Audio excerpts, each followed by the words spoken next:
table, enter his presence, feast with thanksgiving and celebrate his love.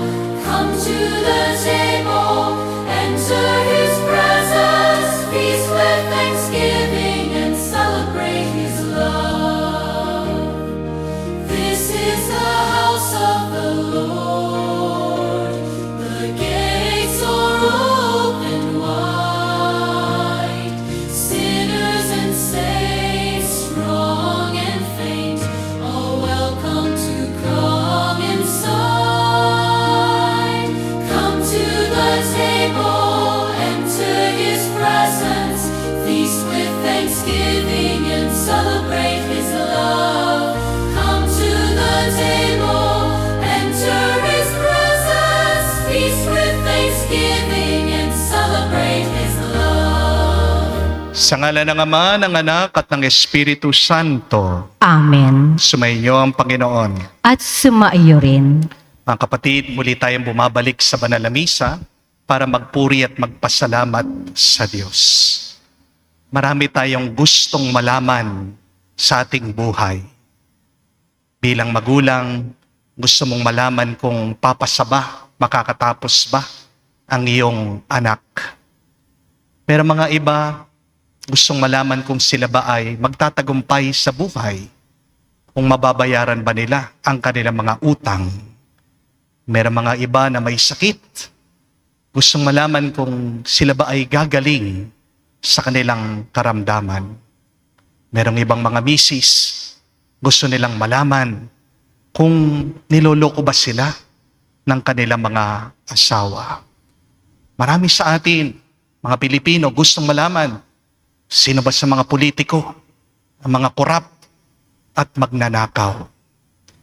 Pero ang tanong, mga kapatid, kapag nalaman mo ba ang sagot sa iyong mga katanungan, nabibigyan ka ba ng kapayapaan? Isa lang sagot ang makakapagbigay sa atin ng panibagong tuwa, panibagong buhay. At yan ang sagot kung sino ang ating Panginoong Hesukristo. Araw-araw, naway siyang una nating hanapin. Dahil pag nakilala natin siya, mas mamahalin natin siya. At kapag minamahal natin ng Diyos, diyan tayo nakakatanggap ng panibagong lakas. Sa napakaraming beses na kung saan inuna nating hanapin ang mga bagay dito sa mundo na lumilipas, sa mga pagkakataon na kung saan nakalimutan natin siyang hanapin at kilalanin.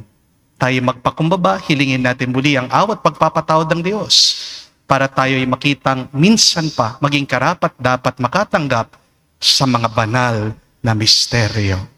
Inaamin ko. Sa makapangyarihang Diyos at sa inyo, mga kapatid, na lubha akong nagkasala sa isip, sa salita, sa gawa at sa aking pagkukulang.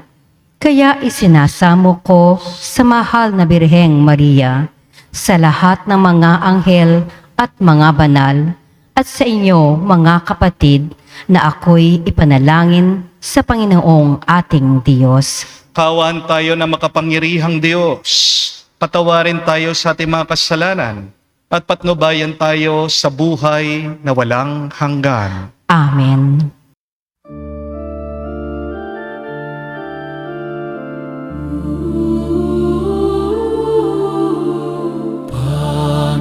Panginoon, maawa. Panginoon, mabaka.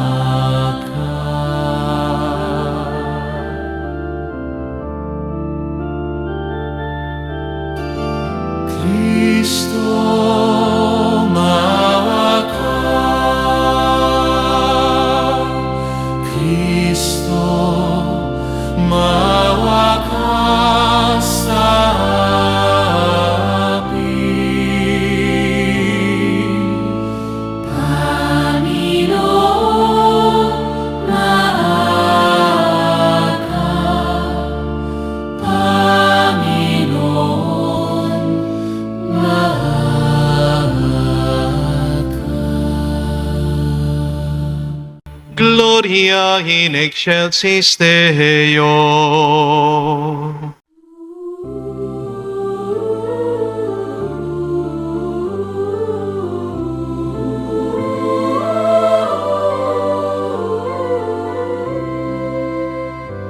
Luwalhati sa Diyos sa kaitaasan, kaloob sa lupa ay kapayapaan. Pinupuri ka at ipinagdarangal, sinasamba ka dahil sa dakila mong kaluwalhatian.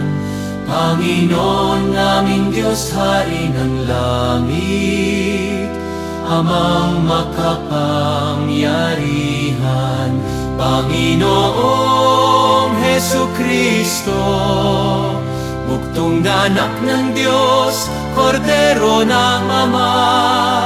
Ikaw na nag-aalis ng mga kasalanan ng sanlibutan.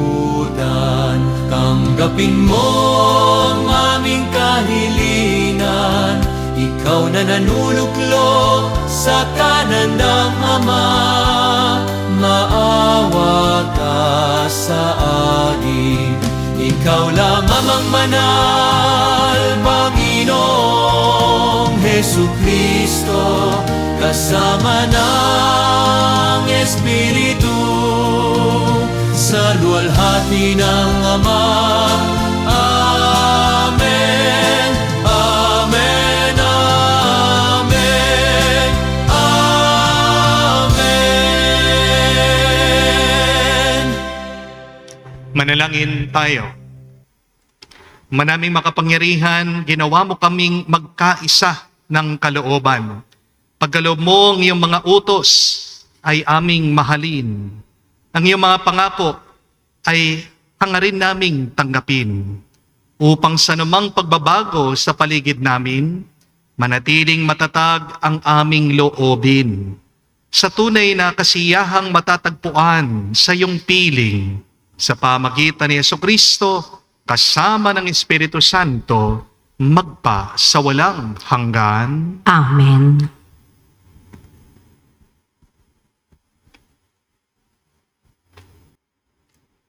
Pagbasa mula sa aklat ni Propeta Isayas. Sinabi ng Panginoon kay Sabnang, katiwala sa palasyo, aalisin kita sa iyong katungkulan at palalayasin sa iyong kinalalagyan. Tatawagin ko sa araw na iyon ang aking lingkod, si Eliakim na anak ni Helcias. Siya ang pagsusuotin ko ng iyong buong kasuotan. Ibibigay ko sa kanya ang iyong kapangyarihan. Siya ang magiging pinakaama ng Jerusalem at ng Huda. Ibibigay ko sa kanya ang susi ng bahay ni David. Ang kanyang buksay walang makapagsasara at walang makapagbubukas ng ipininid niya. Itatayo ko siyang parang haligi ng tolda. Itatayo ko ng matibay sa isang matatag na lugar at siya'y magiging marangal na luklukan para sa sambahayan ng kanyang ama. Ang salita ng Diyos. Salamat sa Diyos. Pag-ibig mo'y di kukupas, gawain mo'y magaganap. Pag-ibig mo'y di kukupas, gawain mo'y magaganap. Ako poon buong pusong aawit ng pasalamat. Sa harap ng mga anghel, pupurihin kitang ganap. Sa harap ng iyong templo ay yuyuko at gagalang. Pupurihin kita roon, pupurihin ang iyong ngalan. Pag-ibig mo'y di kukupas, gawain mo'y magaganap.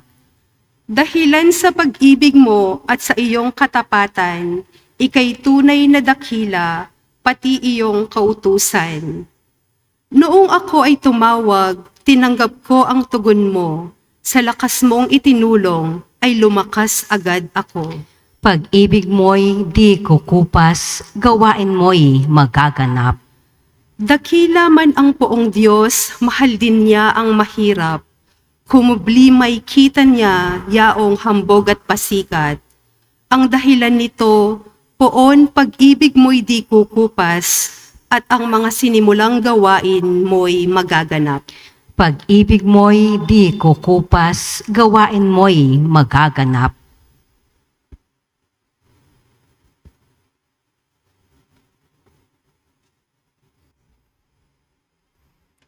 Pagbasa mula sa sulat ni Apostol San Pablo sa mga taga-Roma.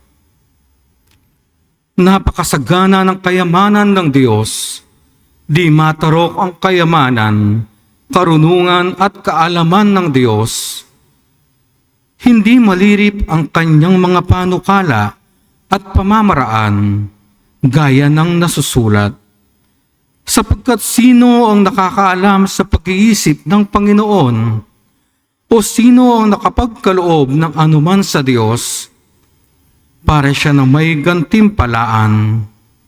Sapagkat mula sa Kaniya at sa pamamagitan niya at sa Kaniya ang lahat ng bagay, sa Kaniya ang karangalan magpakailanman. Amen.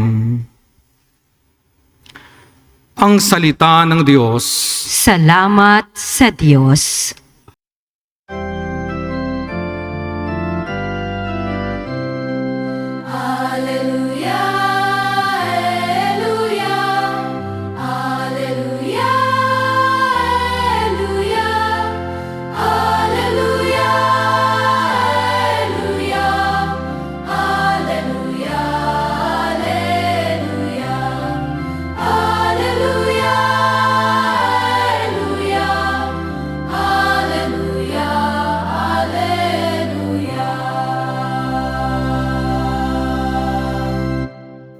Ikaw, Pedro, ang saligan ng aking simbahang banal, na daig ang kamatayan.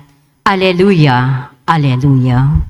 Sumainyo ang Panginoon. At sumaiyo rin, Ang mabuting balita ng Panginoon ayon kay San Mateo. papuri sa iyo, Panginoon. Nung panong yun, dumating si Jesus sa lupain ng Caesarea Filipos. Tinanong niya ang kanyang mga alagad, sino raw ang anak ng tao ayon sa mga tao? At sumagot sila, ang sabi po ng ilan ay si Juan Bautista kayo. Sabi naman ng iba, si Elias kayo. At may nagsasabi na kayo si Jeremias o isa sa mga propeta. Kayo naman, ano ang sabi ninyo? Sino ako? Tinanong niya sa kanila. Sumagot si Simon Pedro, kayo po ang Kristo, ang anak ng Diyos na buhay.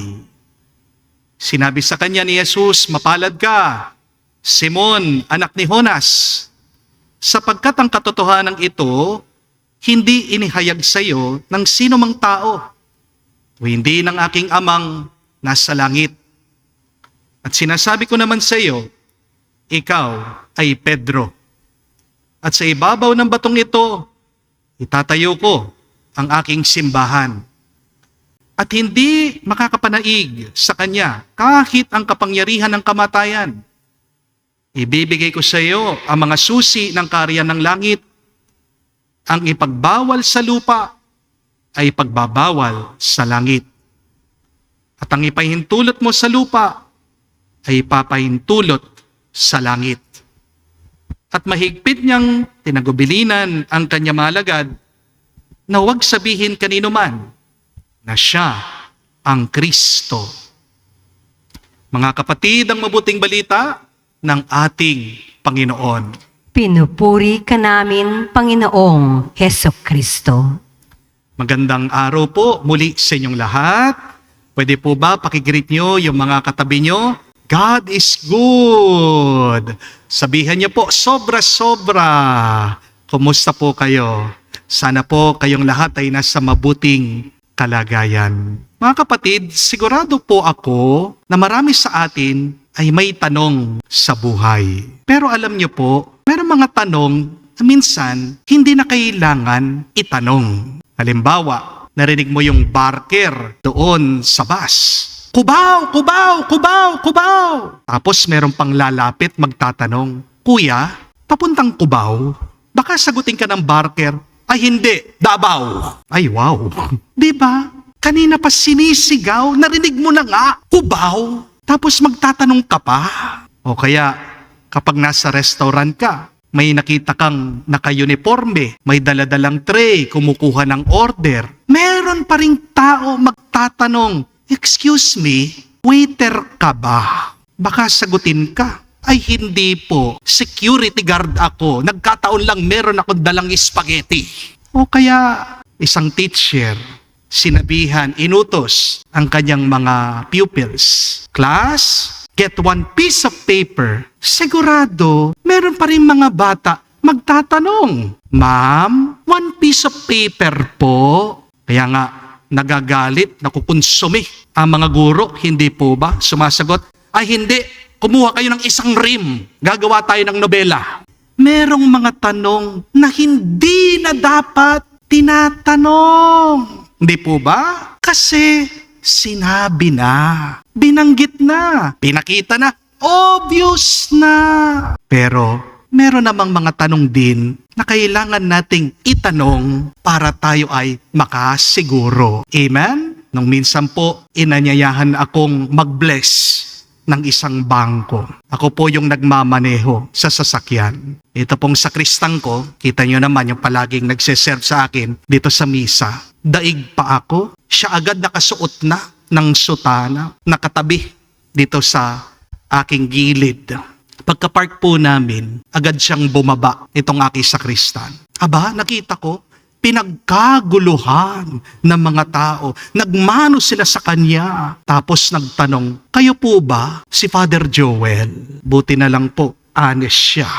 Sinabi niya, ay hindi po. Ayaw po si Father. Sabay turo sa akin. Sabi ko, ang layo naman ang itsura ko sa kanya. At saka alam ko naman mas gwapo ko sa kanya. Hindi po ba? No? Pero bakit may nagtanong? Kasi gusto lang nilang makasigurado. Amen? Yan ang nakakapagtaka sa ating ebanghelyo. Nagtanong ang ating Panginoong Jesucristo sa kanyang mga alagad. At tanong-tanong ni Jesus, who do people say the Son of Man is? Sino raw ako ayon sa mga tao? At sumagot sila, some says John the Baptist, others says Elijah, still others Jeremiah, or one of the prophets. Yan ang tingin ng mga tao tungkol kay Jesus. Pero pagkatapos, biglang naging personal ang tanong ni Jesus. Ano nang naging tanong niya? But who do you say I am? Ito po ang nakakapagtaka. Bakit pa nagtanong si Jesus sa kanila? Hindi ba Diyos siya? Hindi ba alam niyang iniisip ng mga alagad? Hindi ba alam din niya kung anong sasabihin ni San Pedro? Of course, alam niya. Kaya nga, nakakapagtaka. Bakit nagtanong pa si Jesus? Pero unawain niyo po, mga kapatid, hindi nagtanong si Jesus dahil kailangan niya ng impormasyon. Nagtanong ang ating Panginoong Jesucristo dahil kailangan ng mga alagad ng revelation. Jesus was not asking because he did not know the answer. Jesus was asking because he wanted the disciples to discover the truth. Parang isipin niyo po, isang mahusay na teacher. Minsan, di ba, ang guro, alam naman niya yung sagot. Pero bakit nagtatanong pa rin siya sa kanyang mga estudyante? Nagtatanong ang guro, hindi dahil hindi alam ng teacher. Hindi po ba?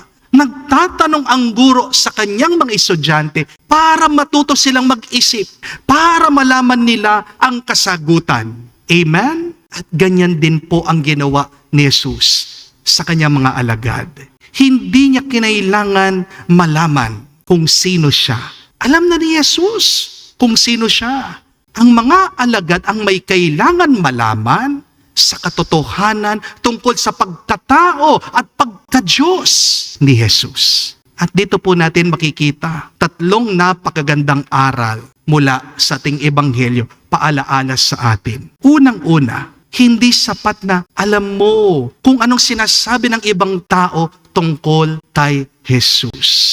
Ang unang tanong ni Jesus, who do people say that I am? At marami po silang sagot. John the Baptist, Elijah, Jeremiah, one of the prophets. Magaganda po ang mga sagot na ito. Pero lahat ng sagot nila ay kulang. At hanggang ngayon, maraming sagot ang mundo tungkol kay Jesus. May nagsasabi po, Jesus was a great teacher. Tama po. But He is more than a teacher. May nagsasabi po that Jesus was a prophet. Yan pong paniniwala ng mga kapatid nating mga Muslim. Tama po. But He is more than a prophet. May nagsasabi din po na Jesus teaches us to be good. Tama rin po. But Christianity is more than simply becoming nice people. May nagsasabi din po that Jesus is there when I need help. Tama po. But Jesus is not merely an emergency hotline. Tandaan niyo po mga kapatid, ang Panginoon ay hindi lang fire extinguisher na hinahanap mo pag nasusunog ng buhay mo. Hindi rin po parang spare tire ang Panginoon na kukunin mo pag flat na ang buhay mo. Hindi rin parang ATM machine ang Panginoon. Lalapitan mo kapag wala ka ng pera, kapag meron kang pangangailangan. Jesus is Lord. Jesus is Savior. Jesus is the Christ. Jesus is the Son of the living God. Kaya nga, pagkatapos po tinanong ni Jesus, ano ang sabi ng ibang tao? Tinanong naman niya sa kanila, but who do you say that I am? Mga kapatid, darating ang panahon sa buhay natin. Hindi na magiging sapat ang pananampalataya na galing natin sa ibang tao. Hindi na sapat na sabihin mo, Katoliko ang iyong nanay. Hindi magiging sapat sa iyo na religious ang asawa mo. Hindi na magiging sapat na palasimba ang pamilya niyo. Hindi magiging sapat din na, sabi ni Father kasi sa homily, darating ang panahon na ikaw mismo haharap ka sa krus mo. Amen? Darating ang panahon na ikaw mismo ang magkakasakit. Ikaw mismo ang masasaktan, ikaw mismo ang kawawalan, ikaw mismo ang maghihintay ng sagot sa iyong mga panalangin. At kapag dumating na ang mga oras ng pagsubok na ito, hindi sapat ang pananampalataya ng ibang tao para lumakas ka. Kung gusto mong lumakas, kailangan may sarili kang paniniwala, pananampalataya kung sino si Jesus. Ang sarili mong pananampalataya, siyang magbibigay sa iyo ng sigla. Amen? Kaya huwag kang magdepende sa sabi ng ibang tao tungkol kay Jesus. Ikaw mismo, hanapin mo siya. Ikaw mismo, kilalanin mo siya. Ikaw mismo, sana maranasan mo siya para mapalakas kanya. Amen? Pero pangalawang aral po, marami po sa atin ang maraming alam tungkol kay Jesus. Pero, pwedeng hindi mo pa rin siya kakilala. Napakalaki pong pagkakaiba nito. There is a big difference between knowing about Jesus and knowing Jesus. Halimbawa po, alam ko po marami po sa inyo ang may alam tungkol sa buhay ng mga artista. Hindi po ba? Alam niyo yung mga pangalan nila, alam niyo kung saan sila nakatira, alam niyo kung sinong asawa nila, alam niyo kung sino mga anak nila, alam niyo yung mga show nila. Minsan, pati yung mga bago nilang girlfriend at boyfriend, alam niyo din, hindi po ba? Pero, tanong ko po ito sa inyo, kapag kumatok kayo sa bahay ng mga artista, gusto niyong pumasok, gusto niyong makipagkwentuhan, papayagan po ba kayo na makapasok sa bahay nila? Yes or no? No. Baka patawag pa nga ang security guard. Baka itaboy kayo, paalisin kayo. Hindi po ba? Bakit hindi ka papapasukin dun sa bahay ng artista? Alam mo naman siya idol mo siya alam mo lahat ang tungkol sa kanya Hindi po ba? Kasi ang problema, maaaring alam mo ang artista, pero hindi kanya kakilala. Amen? Understand that information is not relationship. You can know many things about someone without actually knowing the true person. At posible din po ito kay Jesus. Pwedeng alam mo ang 10 Commandments, pwedeng kabisado mong rosaryo, pwedeng memorize mo ng novena, Pwedeng, alam mo, kabisado mo, mga Bible verse, pwedeng ikaw ay nagsisimba bawat linggo. Pero pwedeng posible din na hindi mo masagot yung tanong, sino ba si Jesus sa buhay mo? Mga kapatid, unawain niyo po, hindi dahil alam mo si Jesus na automatically may relasyon ka na sa Kanya. Dahil ang tunay na pagkikilala kay Jesus ay hindi lang po nakikita sa bukang bibig natin. Ang tunay na pagkilala kay Jesus ay nakikita sa paraan ng ating pamumuhay. Tandaan niyo po ito, being church is not the same as being converted. Marami po sa atin pala simba, pero hindi naman nagbabagong ugali nila. Hindi po ba? At magbabago lang ang buhay mo. Magiging mas mabuting pag-uugali mo kung kakilala mo si Jesus. Kung may relasyon ka sa ating Panginoong Hesukristo. Amen? Kaya nga po ang tanong, kapag may problema ka, si Jesus ba ang una mong nilalapitan? Kapag kailangan mong gumawa ng malaking desisyon, tinatanong mo ba yan kay Jesus? Kapag galit ka, nanggigigil ka, naalala mo ba yung paraan na tinuro ni Jesus na magpatawad ka? Kapag may pera ka, naalala mo ba yung mga mahihirap, kamukha ni Jesus? Kapag merong taong nakasakit sa iyo, sinusunod mo bang habilin ni Jesus na ipagdasal mo ang mga kaaway mo? Mga kapatid, ang pagkakakilala mo kay Jesus ay nakikita sa iyong pamumuhay. Remember that. Your life reveals your real answer to the question, who is Jesus for you? Kaya kapag sinabi mo, Jesus is Lord, pero naghahari-harian ka, napakayabang mo, talaga ba na Lord mo si Jesus? Kapag sinasabi mo na, Jesus is my treasure, pero para sa iyo, ang perang pinakamahalaga, talaga ba? Kayamanan mo si Jesus? Kapag sinasabi mo, Jesus is the bread of life, pero hindi ka naman excited na magsimba, masabik ka na mag-eat all you can, talaga ba? Tinapay ba ng buhay mo si Jesus? Kapag sinasabi mo na, Jesus is the Prince of Peace, pero inaaway mo lahat ng mga tao, pero palagi kang nag-aalala, talaga ba? Kapayapaan mo ba si Jesus? Kaya nga, ang tanong tungkol kay Jesus ay hindi lang dapat sagutin ng ating mga bibig. Ang tanong tungkol kay Jesus ay dapat sagutin natin sa pamagitan ng ating pamumuhay. Amen? Pangatlo po at kahuli-hulihan. Kapag nakilala mo kung sino si Jesus, sana makilala mo kung sino ka talaga. Your belief in Jesus will shape who you are. Sinabi po ni Simon Pedro sa Ebanghelyo kay Jesus, you are the Christ, the Son of the living God. At pagkatapos po sinabi ni San Pedro kung sino si Jesus, pansinin niyo po, ano naman ang sinabi ni Jesus tungkol sa kanya? You are Peter, and upon this rock I will build my church. Napakaganda po nun. Sinabi ni Pedro kung sino si Jesus, at pagkatapos si Jesus naman, sinabi niya kung sino si San Pedro. Parang sinasabi ng Panginoon, ngayon, kakilala mo na kung sino ako,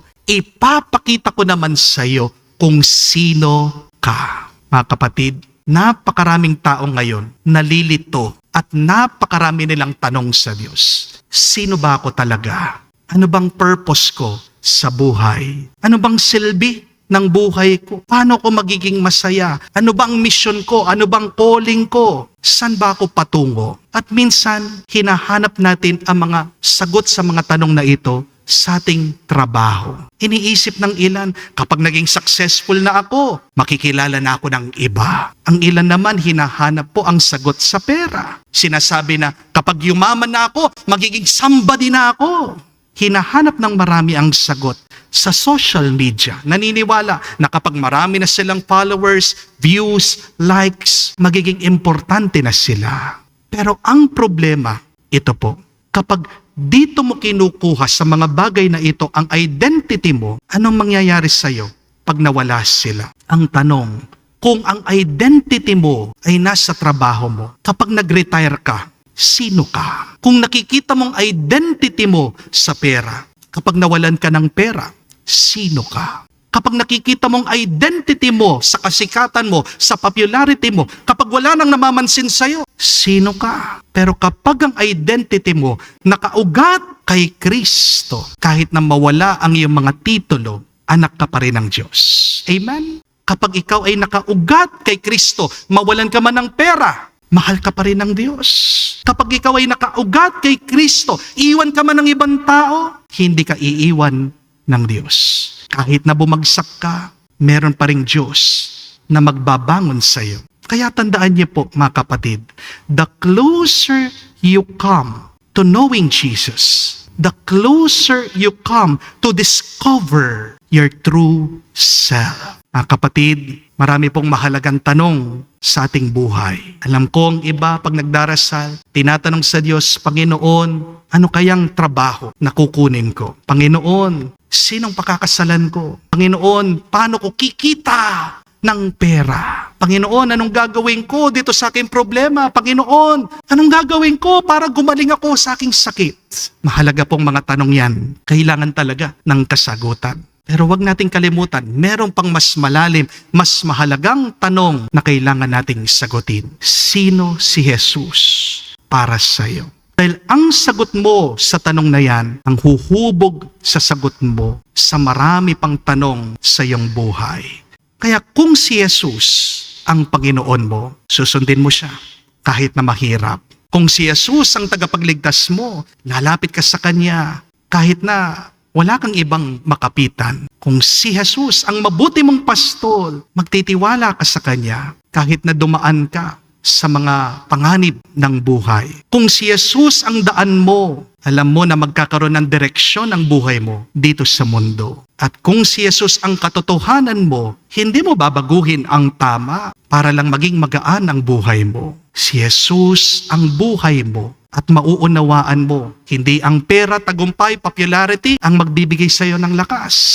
At tandaan mo, si Jesus ang muli mong pagkabuhay. Kaya nga, bakit matatakot ka pa sa hirap at kamatayan? Kaya ngayon pong linggo, baka pwedeng wag muna tayong magtanong, Lord, kailan mo sasagutin ang aking mga panalangin? Hinto muna tayong magtanong sa Kanya, Lord, kailan kaya matatapos ang aking mga problema? Pause muna po sa pagtatanong natin sa Kanya, Lord, kailan mo ibibigay ang aking hinihingi? Baka inaanyayahan tayo ng Diyos. Ang ating Panginoon, sagutin mo muna ang pinakamahalagang tanong, sino ba ako para sa iyo? Sino si Jesus para sa iyo? Who do you say Jesus is? At sana, hindi lamang po bibig ang sumagot. Sana, ang ating panalangin, ang ating mga sagot.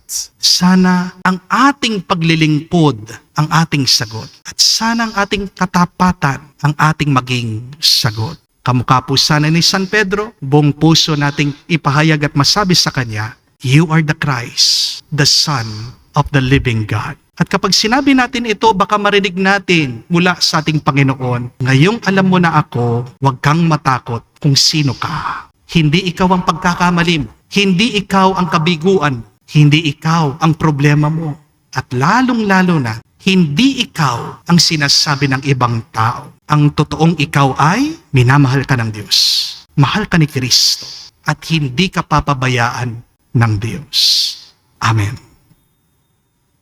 Tumayo po tayo, pahayag po natin ang ating pananampalataya at isabihin, sumasampalataya ako Sa Diyos, amang makapangyarihan sa lahat, na may gawa ng langit at lupa, sumasampalataya naman ako kay Hesukristo, iisang anak ng Diyos, Panginoon nating lahat.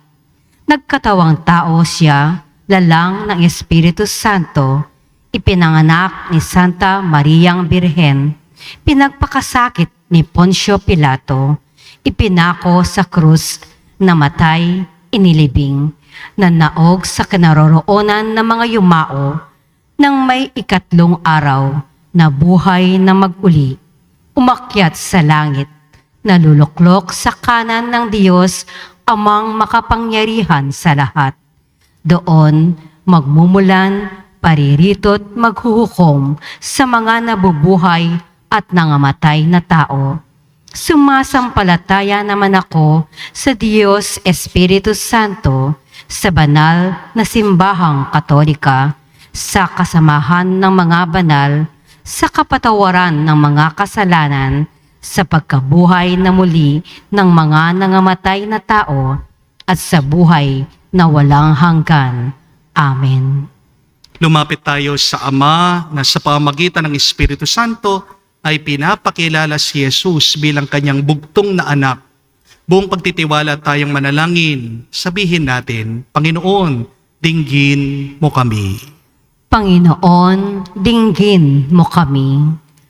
Para sa Papa, mga obispo, pari at lahat ng binyagan, naway tulad ni San Pedro, buong tapang nating ipahayag si Jesus bilang Panginoon at tagapagligtas at manatiling matatag sa pananampalataya. Manalangin tayo sa Panginoon. Panginoon, dinggin mo kami. Para sa lahat ng Kristiyano, naway hindi lamang natin kilalanin si Jesus, kundi pagsikapan nating palalimin ang personal na pakikipagtagpo natin sa Kanya na nagpapabago ng ating buhay. Manalangin tayo sa Panginoon. Panginoon, dinggin mo kami. Para sa mga nagdududa at naghahanap ng katotohanan, naway manatili silang may pag-asa, matatag sa kanilang paghahanap ng kahulugan ng buhay, at di nawawalan ng loob. Manalangin tayo sa Panginoon. Panginoon, dinggin mo kami. Sa katahimikan po ng ating puso, sabihin natin sa Diyos ang ating mga personal na pangangailangan. Mapagmahal na Ama, huwag mong ilihim ang iyong muka sa amin. Naghahanap sa iyo, patatagin mo ang aming pananampalataya upang makilala ka namin sa aming pang-araw-araw na buhay. Hinihiling namin ito sa pamagitan ni Kristo, aming Panginoon. Amen.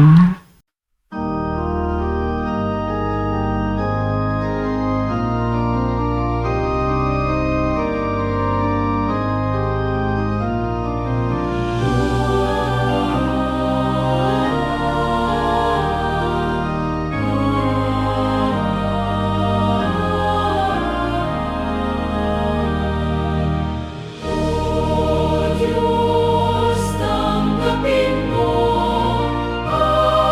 alay namin sa'yo tinipon, sa dambana, biyaya at pagpapala.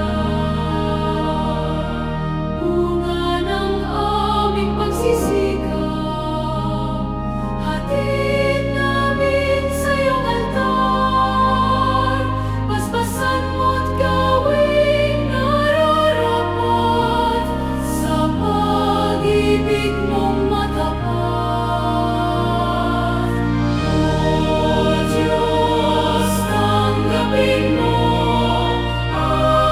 alay namin sa'yo tinipon, sa dambana, biyaya at pagpapala.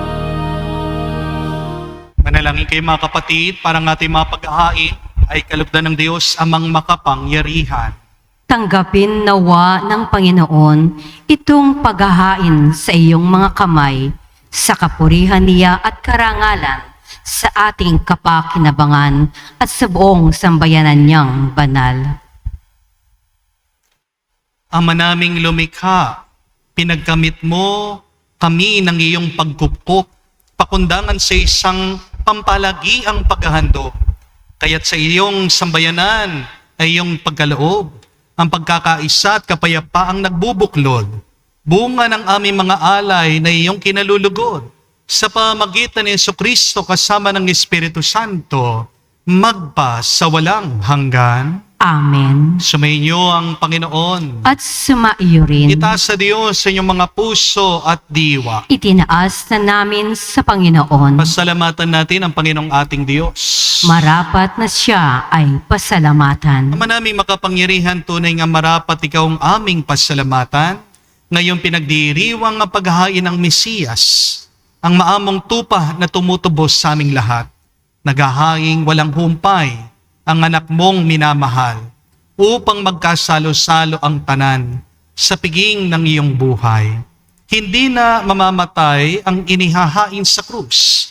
Ang sa krus, pinakoy, buhay laging bilang handog. Kaya kaisa na mga anghel nagsisiawit ng papuri sa iyo. Nang walang humpay sa kalangitan, kami nagbubunyi sa iyong kadakilaan.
Ama naming banal, ikaw ang bukalan tanang kabanalan.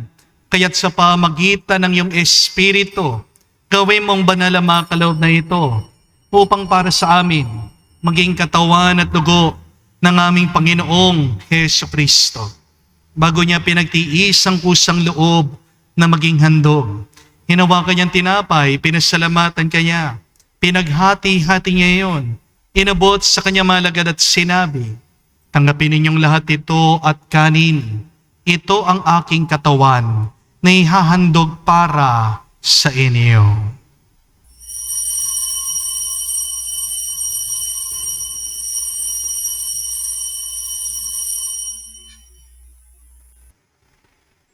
Gayon din naman na matapos ang hapunan, hinawakan niyang kalis. Muli kanyang pinasalamatan. Nabot niya ang kalis sa kanyang malagad at sinabi, tanggapin ninyong lahat ito at inumin. Ito ang kalis ng aking dugo, ng bago at walang hanggang tipan. Ang aking dugo na ibubuhos para sa inyo at para sa lahat. Sa ipagpapatawad ng mga kasalanan, gawin ninyo ito sa pag-alaala sa akin.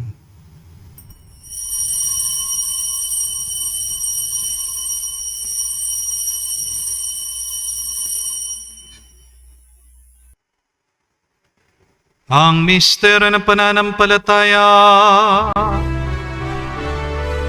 Aming ipinahayag na namatay ang iyong anak, nabuhay bilang Mesiyas at magbabalik sa wakas para mahayag sa lahat. Ama, ginagawa namin ngayon ang pag-aalaala sa pagkamatay muling pagkabuhay ng iyong anak. Kaya tinialay namin sa iyong tinapay, nagbibigay buhay, at ang kalis sa nagkakaloob ng kaligtasan. Kami nagpapasalamat dahil kami yung minarapat na tumayo sa harap mo para maglingkod sa iyo. Hinasama namin kami magsalo-salo sa katawan at dugo ni Kristo ay mabuklod sa pagkakaisa sa pamagitan ng Espiritu Santo. Ama, lingapin mong iyong simbahan laganap sa buong daigdig. Puspusin mo kami sa pag-ibig. Kaisa ni Leon ang aming Santo Papa, si Florentino aming Arsobispo, at ng Tanang Kaparian. Alalahanin mo rin ang aming mga kapatid na nahimlay. May pag-asang sila'y muling mabubuhay. Gayon din naman lahat ng mga pumanaw. Kawan mo't sila't patuloyin sa iyong kaliwanagan. Kawan mo't pagindapatin kaming lahat makasalo sa iyong buhay na walang wakas. Kaisa na mahal na Birhen Maria, Ina ng Diyos. Kaisa ni San Jose ang kanyang malwalhating esposo. Kaisa ng mga apostol, lahat ng mga banal na namuhay dito sa daigdig na kalugod-lugod sa iyo. May pagdiwang nawa namin ang pagpupuri sa kararangal mo sa pamagitan ng iyong anak aming Panginoong Hesu Kristo. Sa pamamagitan ni Kristo, kasama niya at sa Kanya, lahat ng parangal at papuri ay sa iyo, Diyos Ama, makapangyarihan, kasama ng Espiritu Santo, magpasawalang hanggan. Amen. Amen. Amen.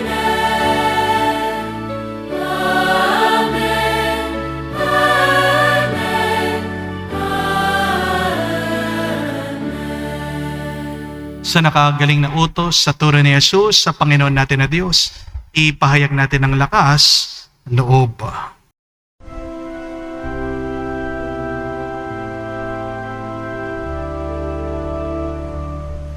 Ama namin, sumasalangit ka, sambahin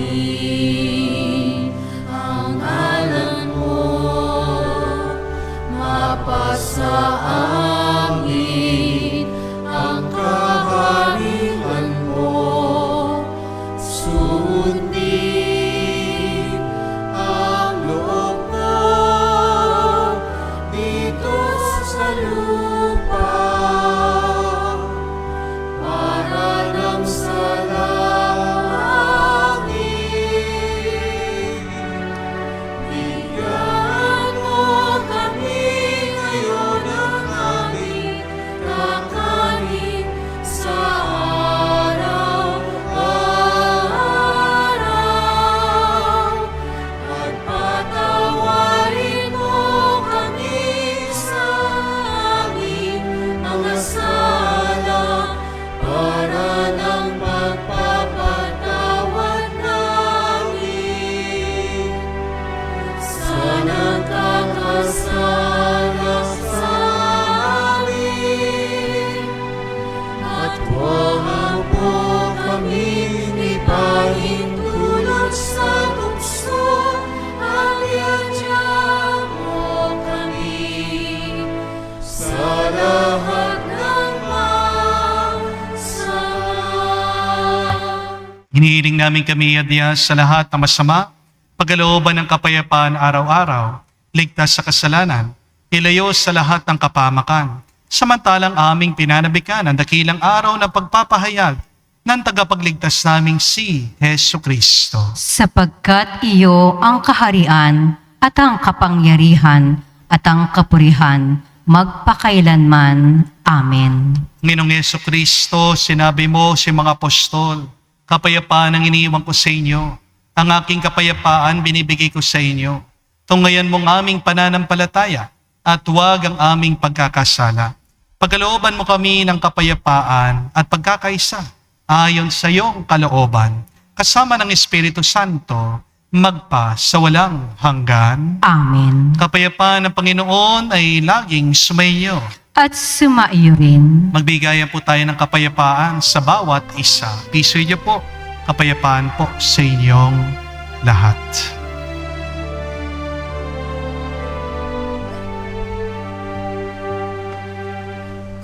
Kordero ng Diyos na nag-aalis ng mga kasalanan ng sanlibutan, maawa ka sa amin.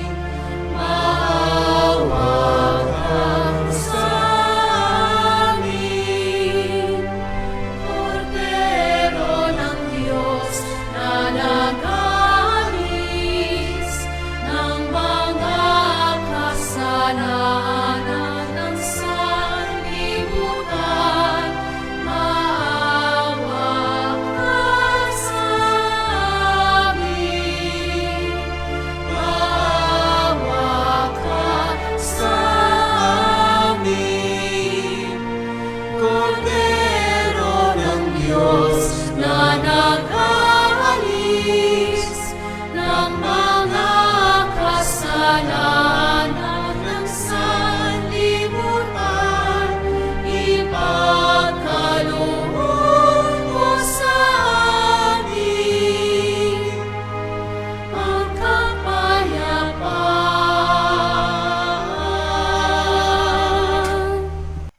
Mga kapatid, naririto ang ating Panginoong Jesucristo, ang Kordero ng Diyos. Siya nag-aalis sa mga kasalanan ng sanlibutan. Mapalad tayong lumalapit sa piging ng Kordero. Panginoon, hindi ako karapat-dapat na magpatuloy sa iyo, ngunit sa isang salita mo lamang ay gagaling na ako.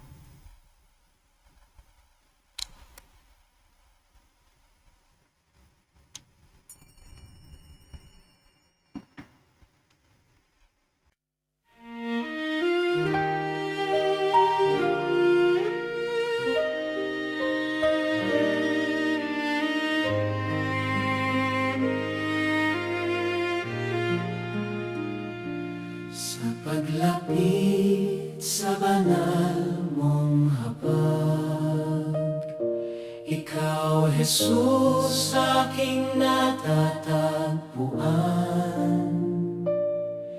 Tinapay ng buhay, handog mong wagas, pag-ibig mo'y sa akin walang wakas. Manalig ka, maniwala ka, huwag ka nang magduda. Si Kristo ang tinapay ng buhay, sa Kanya'y may pag-asa. Lumapit ka, tanggapin siya, pusong bukas at payapa. Sa Kanyang katawan at dugo may buhay na walang hanggan.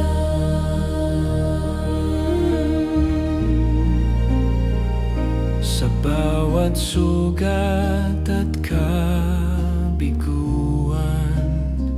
Ikaw ang lakas, aking sandigan. Sa banal na komunyon, iyong yakap nagbibigay buhay sa bawat pangarap.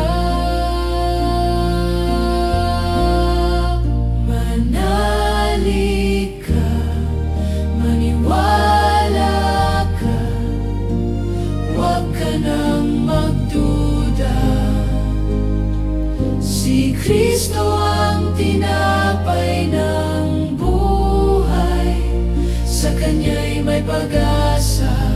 Lumapit ka, tanggapin siya, pusong bukas at payapa.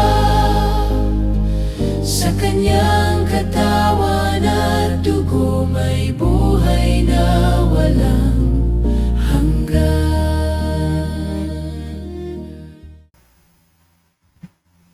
Inanyayaan ko po kayo na lumuhod para sa panalangin para sa mga may sakit. Panginoong Yesus, lumalapit po kami sa iyo ngayon upang idulog ang kagalingan ng mga may sakit.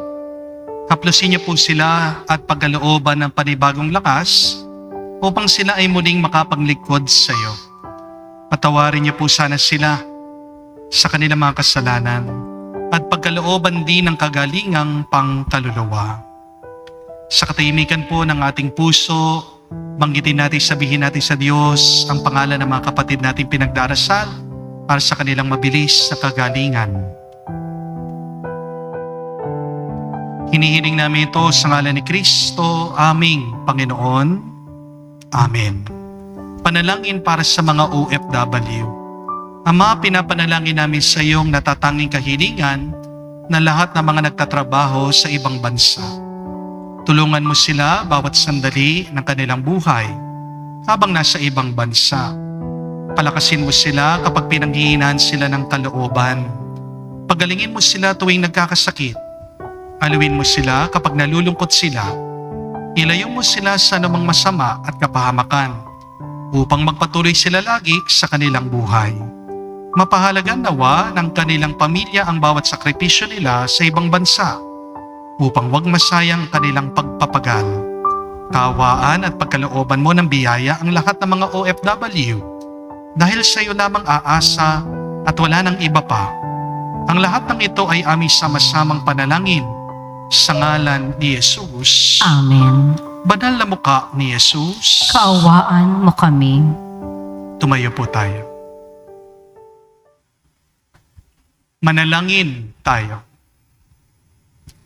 Ama namin mapagmahal, lubusin mo sa amin ang kagalingang bigay ng iyong pag-ibig na ngayoy pinagdiriwang at kami naway magkaroon ng ganap na kaunlaran upang sa lahat ng aming pinagkakabalahan, ikaw ay aming mabigyang kasiyahan sa pamagitan ni Jesucristo kasama ng Espiritu Santo magpa sa walang hanggan. Amen. Muli po kami nagpapasalamat sa ating mga walang sawang sumusubaybay sa ating mga online mass. Ngayon, nagpa-participate sa ating online mass, ating mga followers, at ganyan din po sa ating mga bisita na physically nakasama natin sa ating banal na misa ngayong araw. Palakpakan po natin sila. Thank you very much po sa inyong pagdalo, sa inyong pagdating dito sa ating parokya. Mga kapatid, tandaan niyo po ang pinakamahalagang tanong. Hindi yung tanong na anong magandang negosyo, paano ko kikita, bakit ba ako pinagpalit ng asawa ko, may cancer ba ako? Mahalaga din po ang mga tanong na yan. Pero ang pinakamahalagang tanong ay, sino si Jesus para sa iyo? Dahil pag nasagot mo yan, yan ang magbibigay sa iyo ng lakas. Pag sinagot ka ng asawa mo, kaya pinagpalit kita kasi nagsasawa na ako sa iyo. Sasaya ka ba? Di ba? Lalo kang iiyak. Lalo kang madidepress, lalo kang malulungkot. Di ba? Binigyan ka naman ng sagot. Pero hindi nagbigay sa iyo ng kapayapaan yon. Di ba? Kung sinabi sa iyo ng doktor, oo, may cancer ka. 3 linggo na lang itatagal mo. Alam mo yung sagot.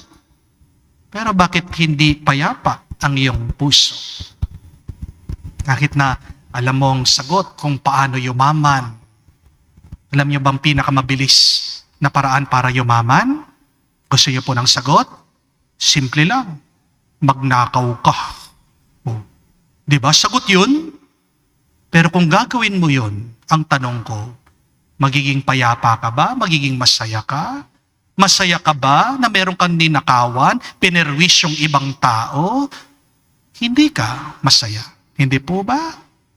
Merong mga sagot na kahit na alam na natin, hindi nagbibigay sa atin ng tuwa, ng kapayapaan, ng bagong lakas. Yung sagot lang sa tanong na, sino si Jesus para sa atin?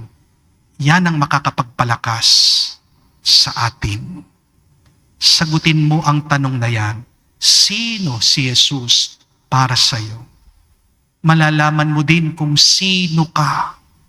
Malalaman mo din ano ang iyong magiging misyon dito sa mundo. Habang tumatanda po ako, ang natuklasan ko, si Jesus ay isang Panginoong nagbubusog. Nung pong kami naghihirap, kahit na marami kaming utang, ni minsan hindi po kami nagutom. Kaya nabuo sa akin ang paniniwalang yan. Meron tayong isang Diyos na nagbubusog. Kaya nga po ngayon na pari na ako, naging ugali ko na magpakain, magpabusog palagi.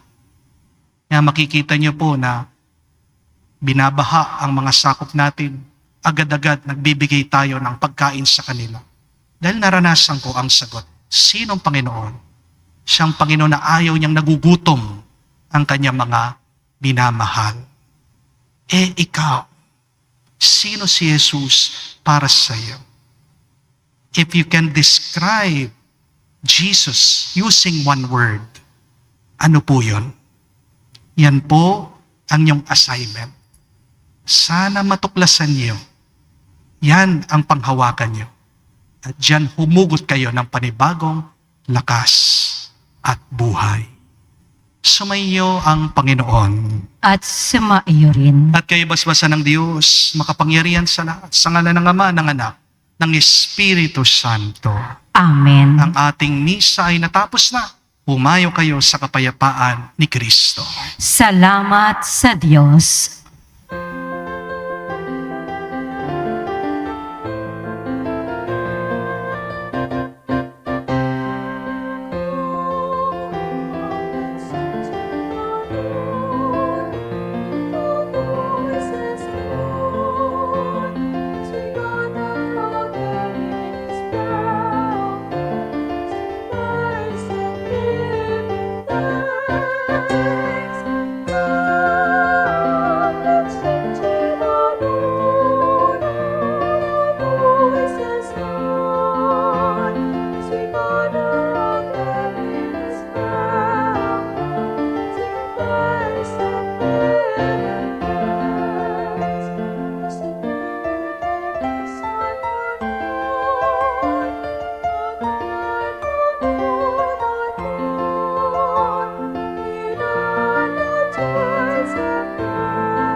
Thank you.